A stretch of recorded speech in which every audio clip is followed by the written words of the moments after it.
Once upon a time, in the vast icy expanses of Russia, there lived a man who loomed larger than life, a towering figure of transformation and terror. This man was none other than Peter the Great, the Tsar who dragged Russia kicking and screaming into modernity.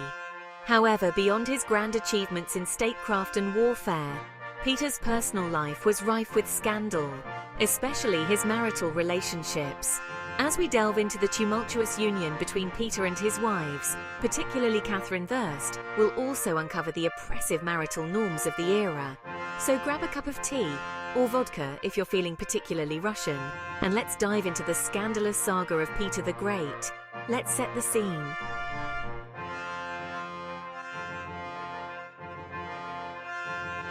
It's the late 17th century, and Russia is straddling the line between medieval backwater and flourishing empire.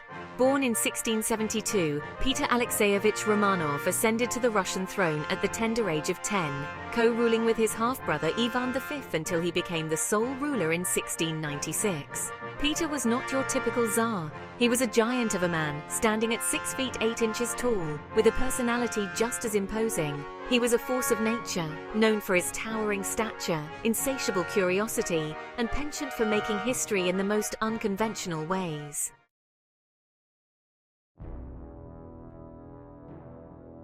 He embarked on the Grand Embassy to Europe, where he worked incognito in Dutch shipyards and learned Western ways, returning home with a mission to modernize his backward nation. He reformed the military, established the navy, reorganized the government, and introduced new technologies and administrative practices. But Peter was also a man of contradictions. He was known for his crude sense of humor, penchant for heavy drinking, and brutal punishments for those who crossed him. Peter the Great was a man of monumental contradictions.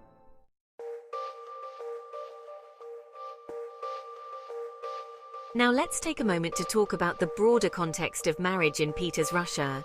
It wasn't exactly a walk in the park for women, to put it mildly. Marriage was less about love and more about politics, power, and perpetuating the patriarchy. Women were expected to be dutiful wives, obedient and subservient to their husbands' whims. They had about as much agency as a tea cozy at a dictatorship banquet. Now let's talk about love.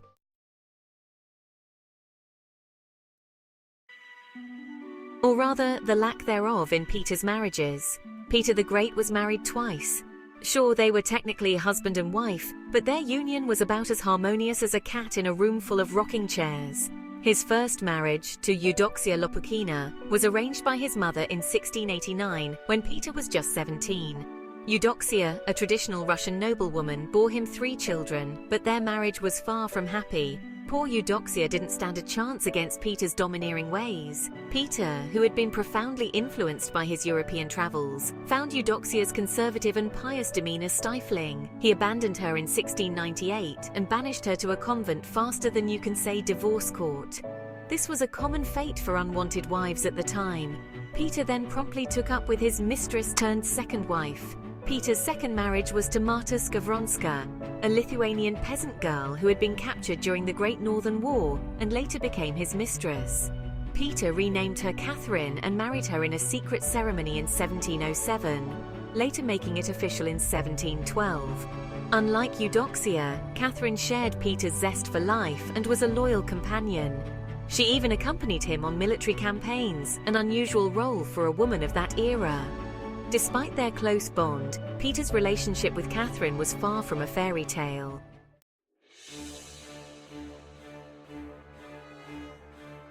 Amidst the oppression and unfairness, there were whispers of resistance. Women like Catherine I dared to defy the status quo, to seize a taste of freedom and passion in a world that sought to confine them to the role of docile ornament. And for that, they paid the price, sometimes with their lives, sometimes with their sanity, but always with their dignity intact.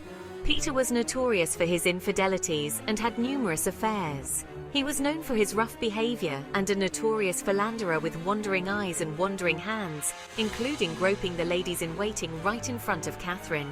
But oh, the hypocrisy! While he enjoyed his shameless flirtations, he expected unwavering fidelity from his wife.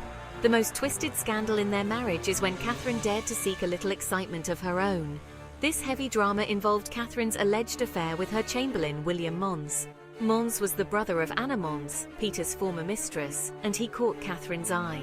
When Peter discovered the affair in 1724, like a scorned monarch, unleashed his wrath upon Mons with all the fury of a Russian winter.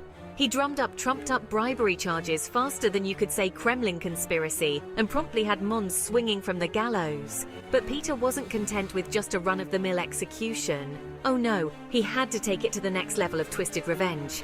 He had Mons's head removed, pickled like a particularly morbid cucumber, and placed it in Catherine's chambers as a chilling reminder of her betrayal. Talk about a heady way to discourage infidelity.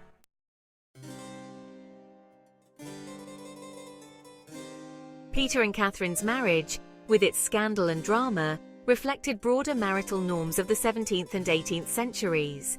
During this period, marriages among the nobility were often arranged for political and economic reasons, rather than love. Wives were expected to be obedient, chaste and pious, while husbands had much more leeway to indulge their desires. Women had little to no opinion in these unions. For instance, if a wife displeased her husband, she could be sent to a convent, a fate that befell Peter's first wife, Eudoxia. This practice was part of a broader trend of controlling and punishing women who did not conform to societal expectations. Moreover, the legal system heavily favored men. Under the domostroi, a Russian set of household rules from the 16th century that remained influential, husbands had the right to discipline their wives physically. Adultery committed by a wife was considered a severe crime, often punished by public shaming, imprisonment, or even death, whereas men's infidelities were largely overlooked. In this patriarchal society, the primary role of a wife was to produce heirs and manage the household. Noble women like Catherine were expected to embody the virtues of loyalty and submission, regardless of their husband's behavior. However, Catherine defied these norms to some extent.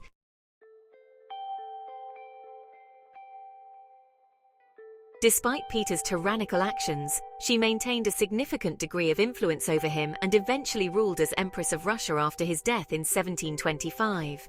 Catherine's rise to power was remarkable. After Peter's death, she became the first woman to rule Imperial Russia in her own right. Her reign, though short, marked the beginning of a series of female rulers, culminating in the reign of Catherine the Great, who further transformed Russia. Catherine I's ability to navigate her tumultuous marriage and rise to power demonstrates her resilience and political acumen. Her story, alongside Peter's, provides a fascinating glimpse into the scandalous and often harsh realities of life at the Russian court.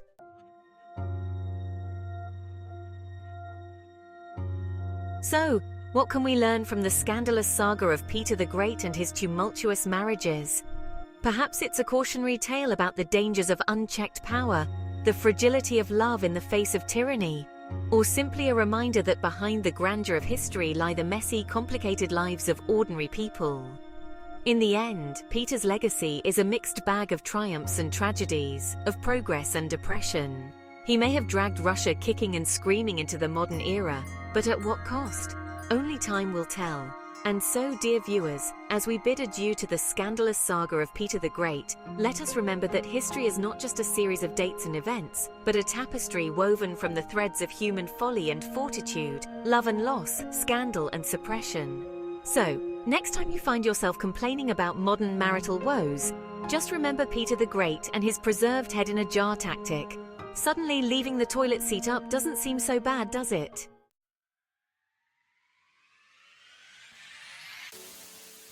Thank you for watching. Please consider subscribing to this channel, like and share this video. See you next time.